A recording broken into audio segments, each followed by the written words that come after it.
Assalamu alaikum students. Welcome to my YouTube channel. Today we will discuss ND Past Paper 2003 Physics, question number 19 to question number 22. So let's move on. Okay, so question number 19 says the force applied on a body give rise to a torque. Options are A, towards the axis of rotation, B, along the axis of rotation, C, along the tangent of rotation, and D, all of the above. तो मैंने यहाँ पे diagram बनाई हुई है, यानी diagram निकाली net से, और देखें अगर हम, तो हमारा ये एक्स ऑफ रोटेशन है और फोर्स अप्लाइड हो रहा है. कहाँ अप्लाइड हो रहा है?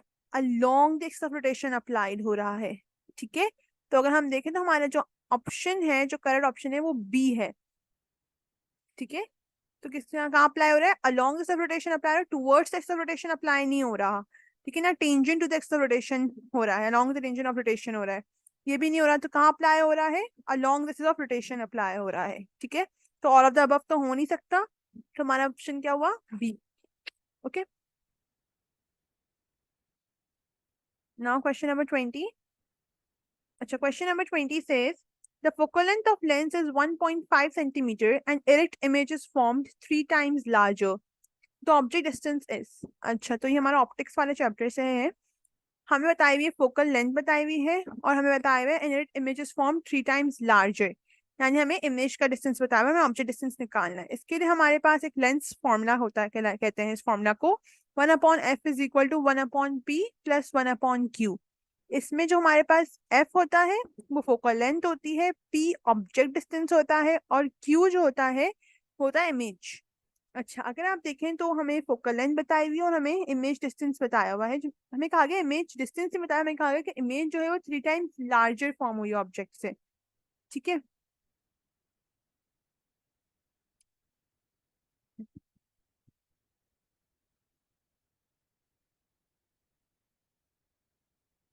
अब अगर हम देखें तो हमारे पास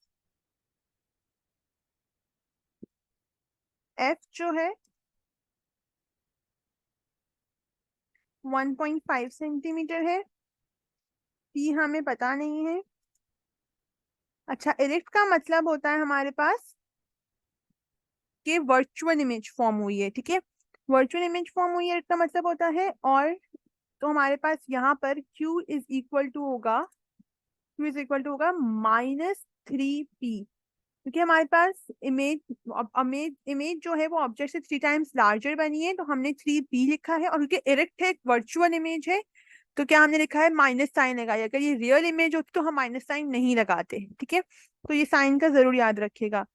अच्छा, अब हमारे पास ये हो गया. अब हम फॉर्मूला जो है इसमें हम वैल्यूज इनपुट करते हैं.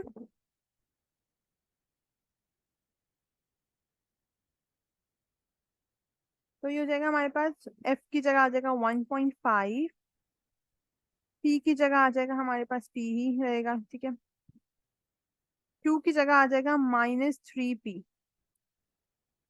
और हम इसको सॉल्व करते हैं. तो हमें हमारे पास आएगा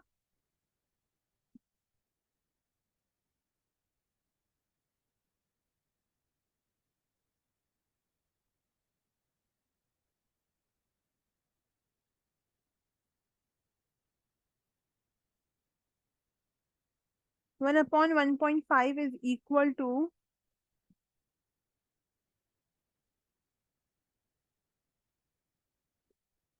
-3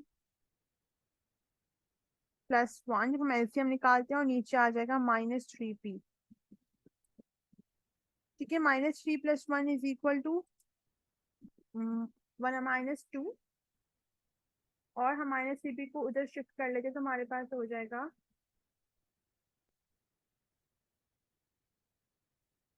यानी हमारे पास ये जो बनेगी इक्वेशन, वो बनेगी सिंप्लीफाई करने के बाद -3p is equal to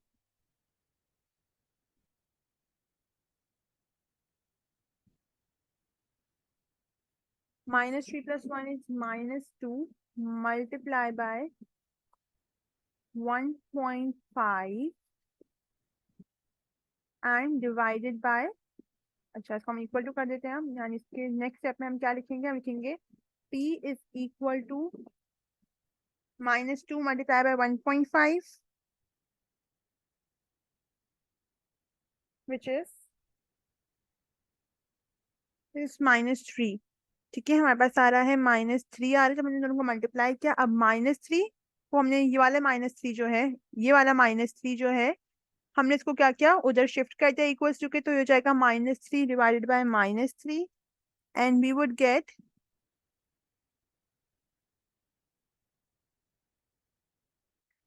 answer which is P is equal to 1, which is D।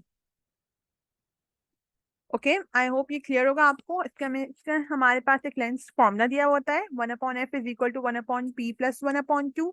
हमारे पास जो डेटा दिया होता है उसमें हमें फोकल लेंथ बताई हुई थी, और हमें कहा गया था कि 3 टाइम्स लार्जर इमेज फॉर्म हुई है ऑब्जेक्ट से, और वो इरेक्ट है। इरेक्ट यानी वर्चुअल है।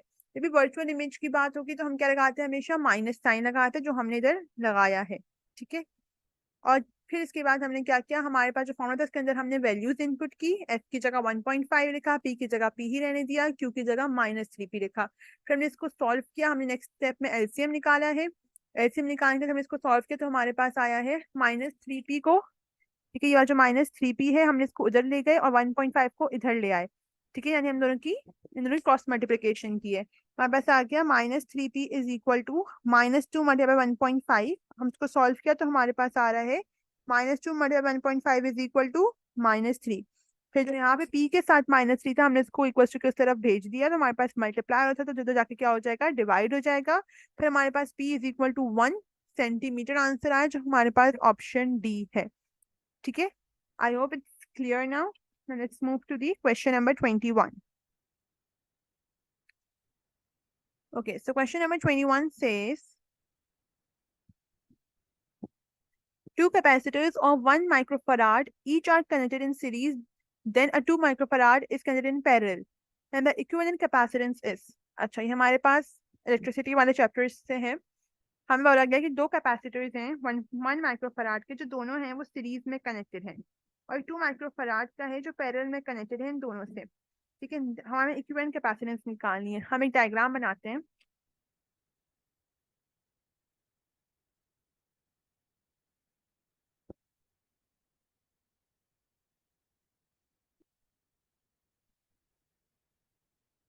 ठीक है, हमारे पास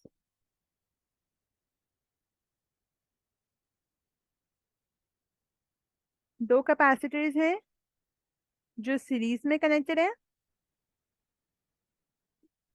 और एक कैपेसिटर जो इन दोनों के पैरेलल में कनेक्टेड है, जो है 2 माइक्रोफराड का, और हमें निकालनी है इक्विवेलेंट कैपेसिटेंस। अच्छा, ये हमें पता है कि कैपेसिटर का जो सीरीज में जो इक्विवेलेंट कैपेसिटेंस निकालने का जो फॉर्मूला होता है वो होता है, लेट्स राइट इट। सीरीज का हमारे पास होता है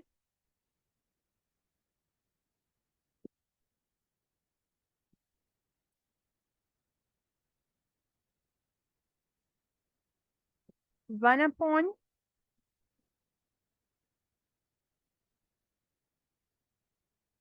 equivalence is equal to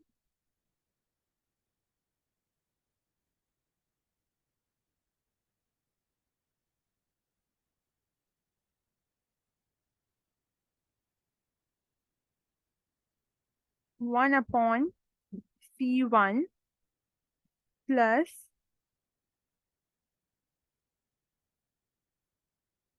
1/C2।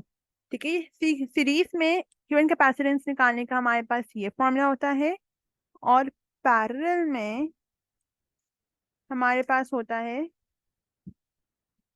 C equivalence is equal to C1 plus C2। ठीक है, अब हम क्या करेंगे, हम इस फॉर्मूला में अपनी वैल्यूज इनपुट करेंगे और हम निकालेंगे अपनी इक्विवेलेंट कैपेसिटेंस। सीरीज में निकालते हैं। सबसे पहले हम लिखेंगे 1/C equivalence is equal to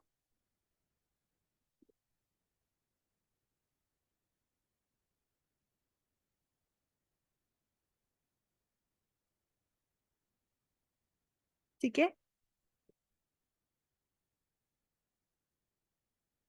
1/C1 की जगह हमारे पास आ जाएगा 1 माइक्रोफराड प्लस 1 माइक्रोफराड।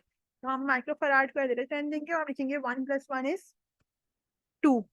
ठीक है, देखिए नीचे हमारे पास डिनोमिनेटर में 1 ही आएगा, तो हम इसको फ्रैक्शन फॉर्म में पूरा नहीं लिख रहे, हम सिंपली 1 + 1 करके 2 लिखते हैं। ठीक है, इस फॉर्म में जब हमने इनपुट डाला तो हमारे पास 2 आ रहा है। अब जो हमारे पास है 1/C equivalence is equal to 2 है, हमें निकालनी है C इक्विवेलेंस। तो हम क्या करेंगे, यानी हमारे पास जो आंसर आ रहा है ना वो ये आ रहा है, इट is 1/C equivalence is equal to 2 आ रहा है, और हमें निकालनी है C इक्विवेलेंस। तो हम लिखेंगे इसको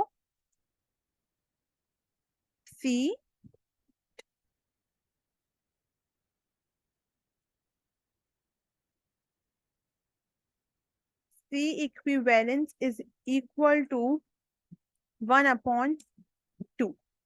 ठीक है, तो हमारे पास C equivalence is equal to 1/2 आ रही है, ये आ रही है सीरीज की। अब हमें क्या निकालनी है, पैरेलल में भी। अब पैरेलल में निकालने के लिए हम क्या करेंगे, हम लिखेंगे C equivalence is equal to 1/2 plus दूसरी हमारे पास कौन सी, दूसरी जो हमारे पास थी वो क्या थी, वो थी 2 माइक्रोफराड की। तो हम क्या करेंगे, प्लस करेंगे 2 से। अब हम इसको सॉल्व करेंगे तो हमारे पास आएगा, एलसीएम निकालने के बाद हमारे पास आएगा 5/2। तो हमारा आंसर क्या होगा इधर, 5/2 माइक्रोफराड। ठीक है, तो ये बात याद रखिएगा कि जब आपको क्यूएन कैपेसिटेंस निकालनी होगी तो सीरीज में हम क्या करते हैं, सीरीज का फॉर्मूला होता है 1/C क्यूएन is equal to 1/C1 plus 1/C2, और पैरेलल का होता है C1 प्लस C2।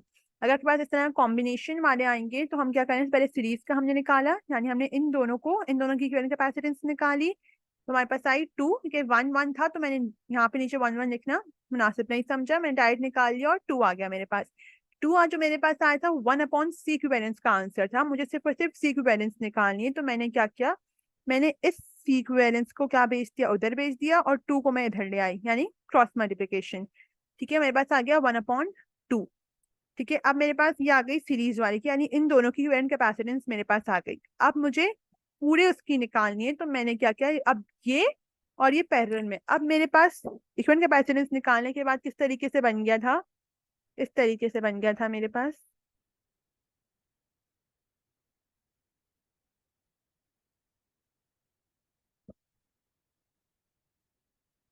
यानी इस तरीके से।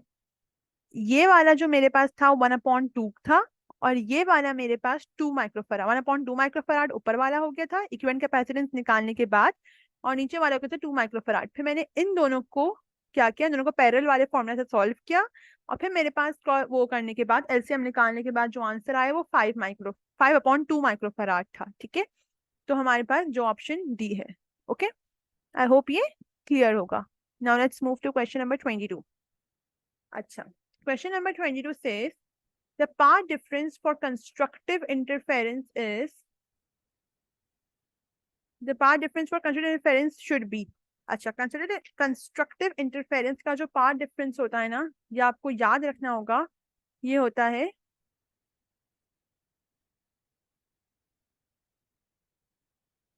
D is equal to M lambda. ठीक है, ये होता है ये। ठीक है, तो पाथ डिफरेंस और कंस्ट्रक्टिव इंटरफेरेंस होता है D is equal to M lambda, ये याद रखने वाला पॉइंट है, उसको जरूर याद रखिएगा। और डिस्ट्रक्टिव इंटरफेरेंस का अगर आ जाता है ना कि डिस्ट्रक्टिव इंटरफेरेंस का पार्ट डिफरेंस क्या है, तो वो होता है, मैं आपको यहाँ पे लिखवा देती हूँ, destructive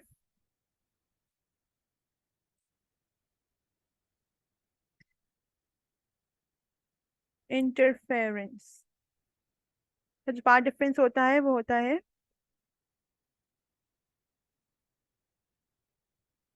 D is equal to